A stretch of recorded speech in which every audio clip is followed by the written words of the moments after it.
Federal government की नुमाइंदगी कर रहे हैं। आप सबकी भरपूर तालियों में जमशेद अली शेख साहब को।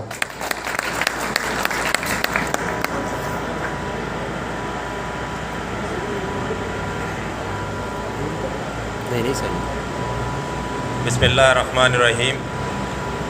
अल्हम्दुलिल्लाहि रब्बिल आलमीन। तमाम तारीफ़ें रब्बुल आलमीन ही के लिए हैं।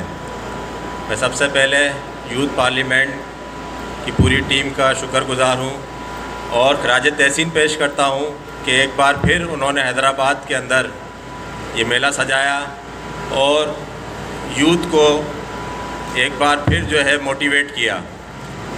इसमें एहतशाम भाई, हमारे यामीन भाई, जंदल अब्बासी और दीगर जितने मेरे साथी हैं, दोस्त हैं, मुनसिफ बारी, ये तमाम लोग एज अ टीम काम करते रहते हैं। हमसे मुलाकात होती रहती है, चीज़ों को डिस्कस करते रहते हैं। देखें, सबसे पहले आपने जो बिल्कुल एक बात कही जा रही है कि हमने काम को किस तरीके से लेके चलना है। ऐसे बहुत सारे इवेंट आपने अटेंड किए होंगे, बहुत सारी मीटिंग्स आपने अटेंड किए होंगे, सेमिनार अटेंड किए होंगे। वो एकदम उठते हैं और झाग की तरह बैठ जाते हैं, भूल जाते हैं सब क्या बातें हुई और क्या हुआ। ये एक चंद घंटों की एक तकरीब होती है, उसके बाद सब अपना मिशन भूल जाते हैं। सबसे पहले आपने अपने अंदर लीडरशिप स्किल पैदा करने होंगे। और वो कैसे लीडरशिप स्किल्स पैदा होंगे कि आप अपने सराउंडिंग्स में जहाँ देखें कि काम जो है वो सही तरीके से नहीं हो रहे हैं, आपने उस पर आवाज़ उठानी है। और ये काम स्कूल लाइफ से शुरू हो जाता है। चलें, आप स्कूल लाइफ में आपको कोई नहीं कि आपकी कैरियर काउंसलिंग कर सका, कॉलेज लाइफ में आप ये काम करें।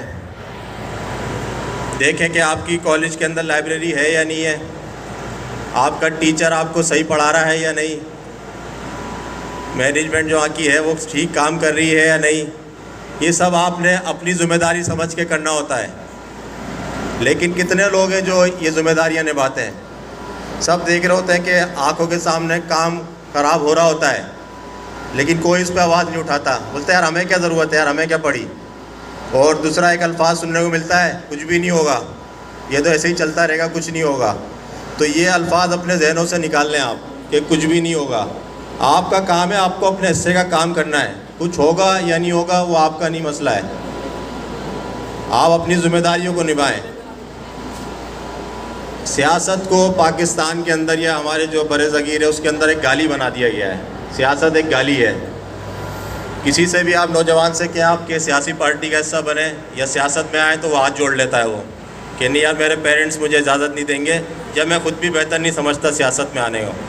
मैं कभी भी आपको ये नहीं कहूँगा आप गैर सियासी हो, मैं कहूँगा आपको सियासी होना पड़ेगा। अगर आपको आगे बढ़ना है तो आपको सियासी होना पड़ेगा, वरना आप गिले शिकवे नहीं कर सकते इस मुल्क से। आपको कोई हक नहीं है गिले शिकवे करने का। आपको सियासी होना पड़ेगा। आप कोई सी भी जमात चुने, भले ज़रूरी नहीं मैं आपको वो PTI में आया। आप अच्छा चेहरा देखें, विज़न देखें, किस पार्टी का अच्छा विज़न है। और सबसे पहले आपको अपना विज़न क्लियर करना होगा। अपना विज़न क्लियर करके सियासत में आए। और सियासत शुरू होती है आपके अपने मोहल्ले से।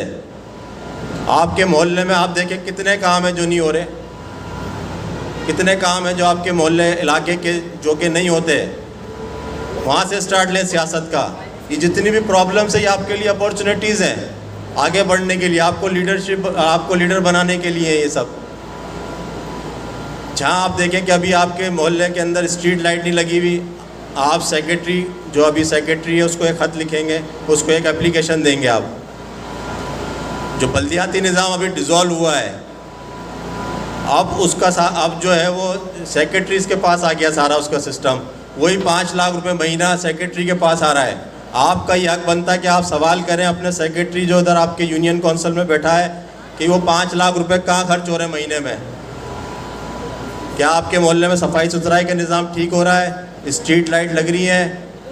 कुत्ते काटने से आप देखते हैं कि बच्चे या नौजवान जो है हादसे का शिकार हो जाते हैं। क्या उन कुत्तों के लिए कोई इस तरह की अदवात दिया जा रहा है, उनको खात्मे के लिए कुछ किया जा रहा है?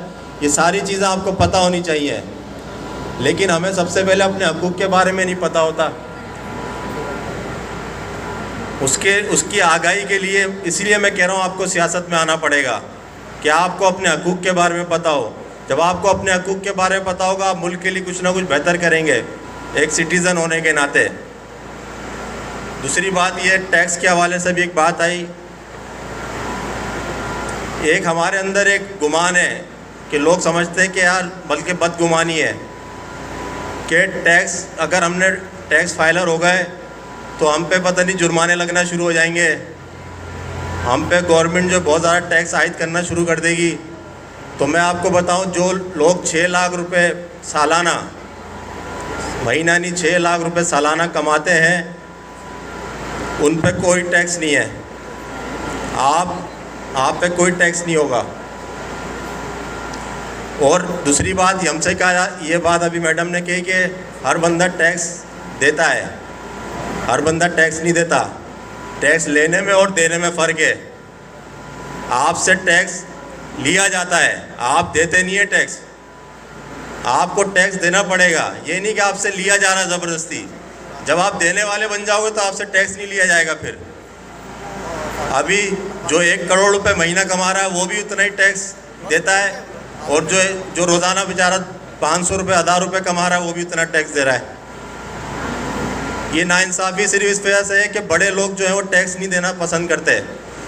जब आप फाइलर बनेंगे तो आप पे जो मोबाइल के ऊपर जो टैक्स लग रहा है वो माफ़ होगा, आपकी बिजली के ऊपर जो आपका टैक्स जाता है वो माफ़ हो जाएगा, फ़ोन बिल्स पे, सुई गैस पे, जीगर जितने आप टैक्स, अगर आप कोई ब्रांड की परचेजिंग करते हैं उस पर अगर कोई टैक्स लगा हुआ है, सेल टैक्स, वो माफ़ हो जाएगा। ये फ़ायदा आपको कोई बताता ही नहीं है, नुकसानात बताते हैं टैक्स देने के, नुकसान है, फ़ायदा कोई नहीं बताता। बहुत ज़्यादा फ़ायदा है, फाइलर बने आप देखेंगे कि ना सिर्फ पाकिस्तान में बल्कि पाकिस्तान के बाहर आप टैक्स फाइलर जो होता है उसकी इज़्ज़त होती है। मैं 10 ममालिक में विज़िट कर चुका हूँ और मैं खुद अप्लाई करता हूँ अपने वीज़े के लिए, मुझे किसी कंसल्टेंट की ज़रूरत नहीं पड़ती।